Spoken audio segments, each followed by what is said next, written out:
The Bubbly Bunch. What was that with the Bubbly Bunch? Now, you haven't watched their little segments the last 3 weeks. I guess it's the third installment of the Bubbly Bunch. You haven't seen any of these. It's the same thing. I start out watching it, and it becomes obvious that they are talking to each other on their phones, but at the same time, there is video of them being shot from some other source. Precisely. So the whole thing doesn't make any sense, and I don't care about them talking to each other on their phones. But then they actually got into a fucking fight by punching the phone screens, and the fucking person on the other end of the phone would sell the blow. And so I just started fast forwarding until I got away from all of that. Did I see Virgil? Yeah, you saw Virgil. What was he doing in there? Same thing everyone else was doing, putzing off.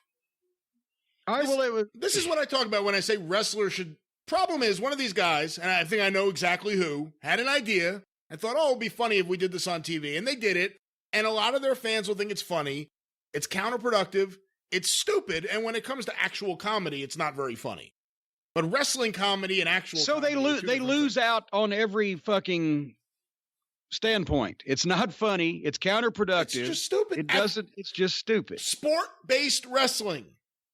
Yeah. Then what is this? And like you said, even before the whole, you can punch the phone and all of a sudden, Duff McKagan from Guns N' Roses gets hit. And then this idiot gets hit. And then we're in Virgil's living room. Was that, because I didn't know who any of those people were. I fast forward, I saw Virgil. I backed up and I saw a series of people that I did not recognize. It was everyone Chris Jericho could get on the phone before he was about to film this stupid thing. And that's why you need somebody that owns the company or is the designated booker in charge of the company to put his foot down even with the main event talent and save them from themselves in some cases. But the problem is if there's someone who runs the company and they find this just as entertaining as the goofballs filming it. As a bunch of other fucking dweebs that don't get laid. Hey, well, I guess that dweeb probably gets laid a lot. He has $1 billion, but... Well, no, his dad has $1 billion. Well, if your dad had $1 billion, you'd get laid a lot, too. I'd probably get a job. But listen, I think... but, like you, beyond the silliness and the bad comedy, it drives me crazy.